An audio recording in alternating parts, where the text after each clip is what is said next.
Panafa'tu fi min ruhi. Kutipkan ruhku, katanya. Ruh Allah itulah yang hidup. Arti ruh itu artinya hidup. Itulah menjadi nyawa bagi diri kita. Namanya nyawa. Allah di mananya? Ketika di dalam diri kita ini ada ruhnya. Allah di mana? Di nyawa kita. Wallahu latiful muhit. Tapi dia bersembunyi di balik sifat tadi. Di balik sifat kita.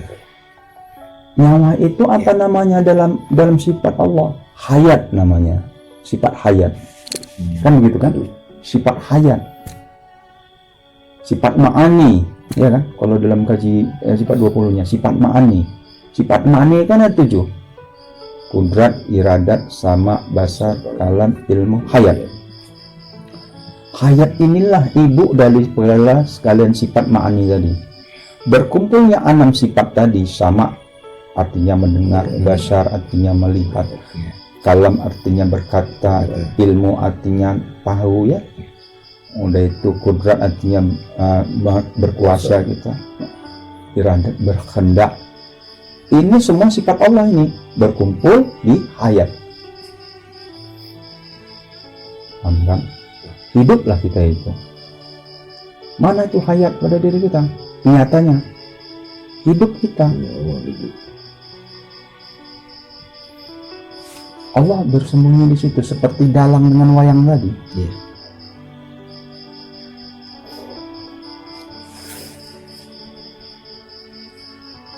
Coba kita pahami dulu, ketika kita ceritakan Allah itu dari dialah sumber sekalian sifat, benar nggak? Iya.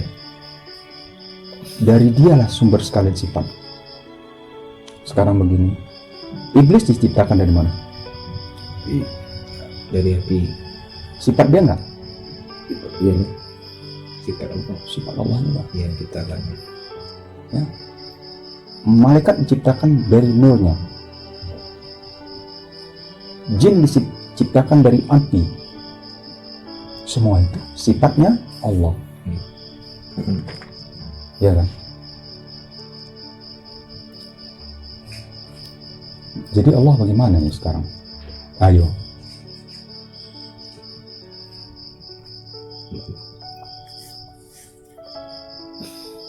Apa maunya Allah nih?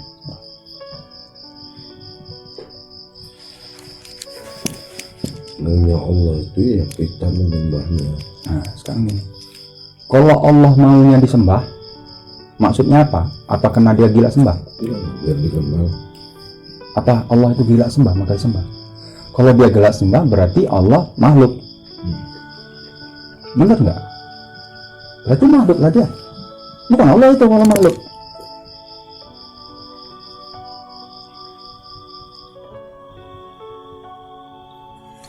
Allah ini menciptakan alam ini sudah ada programnya yang dibilang sunatullahnya, yang berjalan dengan kudrat iradatnya, ketetapan dengan kudrat iradat dan ilmunya. Itulah namanya sistem. Ngerti sistem? Dia ciptakan surga, dia ciptakan neraka. Diciptakannya surga dari sifat jamalnya, eloknya, indahnya Allah. Dengan sifat jamalnya terciptalah surga. Dengan sifat kaharnya, muagaga perkasa, terciptalah neraka. Api jadi. Dengan sifat kaharnya jadilah dari sifat jin, dari sifat iblis, dari sifat setan. Paham? Dari sifat jamalnya jadilah makhluk manusia, orang beriman, bari izin Islam, manusia bari orang muslim. Dari sifat jamalnya jadilah kebaikan, jadilah malaikat. Semua ini ada sistem. Langit dan bumi, kata Allah, kuciptakan malam dan siang. Semuanya di dunia ini berpasang-pasangan. Sekarang kita mau ikut mana? Program sistemnya nih. Kalau kita ikuti program daripada kebaikan tadi yang terjadi dari orang yang beramal soleh tadi, maka bagian kita adalah surga. Tapi kalau kita ikuti sistem di sini ada kemungkaran, ya, maka tempat kita di neraka. Iya. Tinggal kita pilih sekarang ini. Allah sudah ciptakan program sistemnya di alam ini.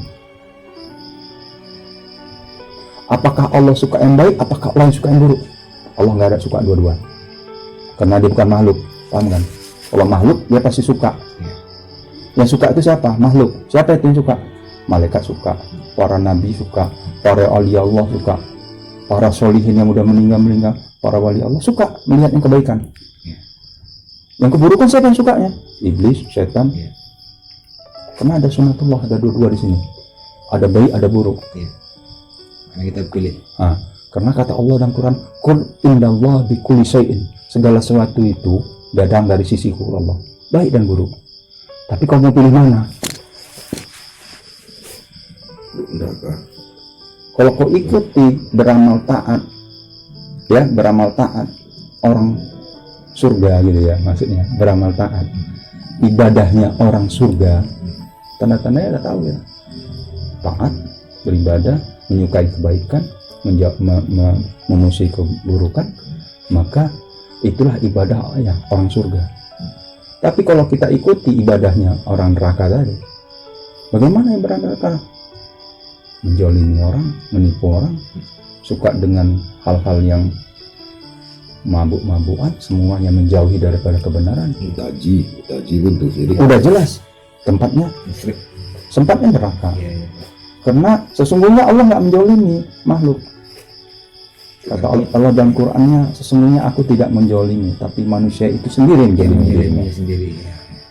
Jadi tinggal kau pilih. Ya, mau baik mau buruk. Manusia ini dikasih keinginan bebas untuk memilih. Baik-baik, buruk-buruk. Tinggal kita lah mau Jalan mana yang kita pilih? mana mau kita pilih. Iya. Betul. Allah nggak ada suka dua-dua karena Dia menciptakan Dia dua-dua. menciptakan, ya betul itu. Dia bukan makhluk. Nah, Dia bukan makhluk. Makhluk nih tadi lah yang harus memilih Iya. jalannya tadi itu. Mana Mana baik yang mana pilih? buruk. Ya. Sistem Sistem. sudah diberikan. Iya. Ini program ini sudah diberikan Allah. Tinggal kau mau ikut mana. Kalau kau ikuti derajat orang yang solihin, yang baik, maka kau Surga. akan dapat surga tempat itu. Surganya. Ketika kau mau beramal tentang keburukan, maka kau akan neraka tempatnya. Iya. Tinggal kau pilih.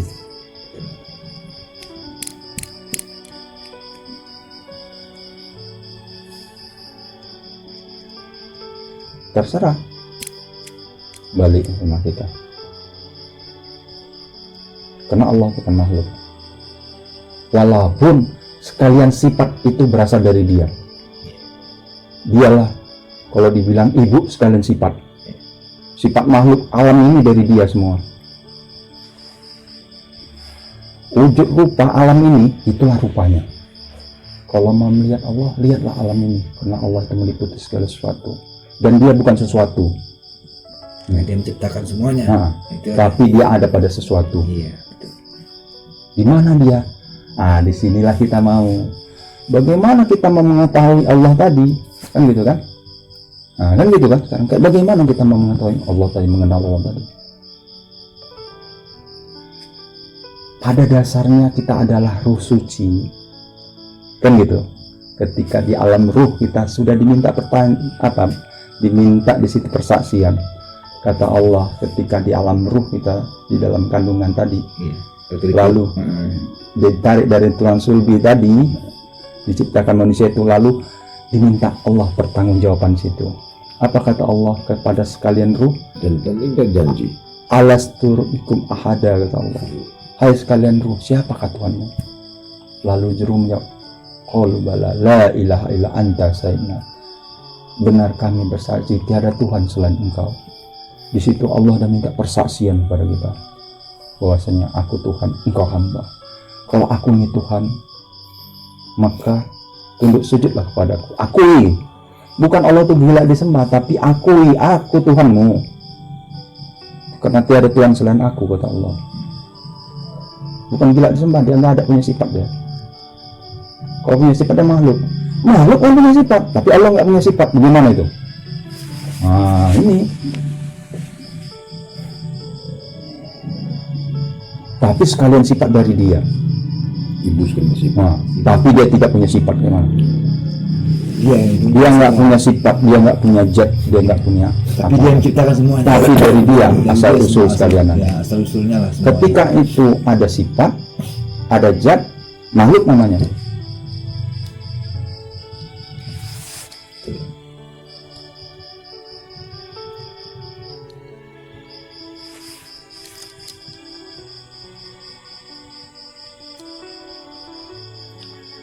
Jadi ketika itu ruh balik ya, kita kembali, ruh itu diminta pertanggungjawaban. Aku Tuhan, engkau hamba, maka tunduk sujudlah kepadaku, kerjakan yang kusuruh, jauhi yang kularang. Ya Allah, kan gitu kan, kerjakan baik-baik. Nah gitu. Tapi semuanya dari sunnatullahnya, kau mau pilih mana tinggal. Jadi kalau kita mau jumpa Allah lagi, kita harus menjadi ruh yang suci balik. Seperti di alam ruh tadi, Bayi tadi. ya kan? Ketika kita dimasukkan di jasad inilah tempat nafsu. Di situ ada api, air, angin, tanah, sifat api, sifat sombong, takabur, congkak, ya. Sifat anasir api tadi yang ada pada darah kita ini. Udah. Sifat air, sifat sok alim, sok bersih, sok merasa suci. Udah, ada pada diri sifat air tadi. Sifat angin, apa itu? Sifat iri, dengki, ya, hasad, ya, nggak senang lihat orang senang, ya kan? Nah itu sifat angin tadi itu. Angin. Sifat tanah, tamak, serakah, banyak kurang banyak, kan itu. Didudukkan kita pada tempat nafsu tadi, yaitu lembaga Adam yang bernasir ke api, air, angin, tanah tadi.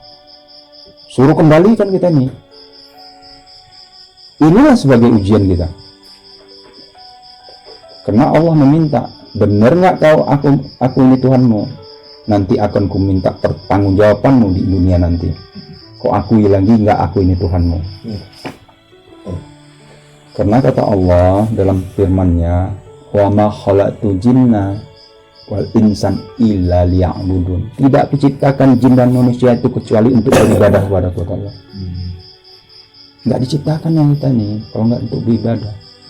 Ketika segala sesuatu itu tidak sesuai dengan fungsinya, contoh begini, jam dinding ini, karena masih ada fungsinya, contoh menunjukkan waktu, maka taruh situ kan. Tapi kalau misalnya nggak fungsinya lagi, udah mati dia, Nggak ada lagi gunanya. nggak ada gunanya, taruh mana? Buang. Tong sampah. Kalau manusia itu diciptakan tadi itu nggak sesuai fungsinya lagi, ditaruh di mana? Neraka. Karena kata Allah, wa ma khalaqtu jinnan wa insan illa liya'budun. Tidak kuciptakan jin dan manusia kecuali untuk beribadah kepada. Dunia ini adalah ujian. Atas apa? Atas pernyataan kita, ikrar kita tadi di alam ruh bahwasanya kita ini mengaku Allah Tuhan. Ketika di dunia ini kita dikasih ujian, inilah jasad ini tadi, inilah dunia tadi ini. Ingat nggak kita kepada Allah Tuhan kita tadi? Ingat nggak bahwa kita akui nggak dia Tuhan kita? Bukan Allah itu gila disembah, bukan. Kita akui nggak dia Tuhan kita? Dan benar-benar kita mengakuinya secara zahir dan batin. Kalau enggak, maka ajab yang nanti. Maka itu kata Allah, dosa sebesar apapun kata Allah, aku ampunkan kata Allah, kecuali dosa syirik. Syirik itu dosa mensekutukanku kata Allah, menserikatku, enggak aku ampunkan kata Allah. Karena di situ tidak mengakui aku Tuhanmu. Kenapa? Kau sudah melanggar janjimu ketika di dalam ruh. Kau bilang aku Tuhanmu, ketika di dunia kau lupa.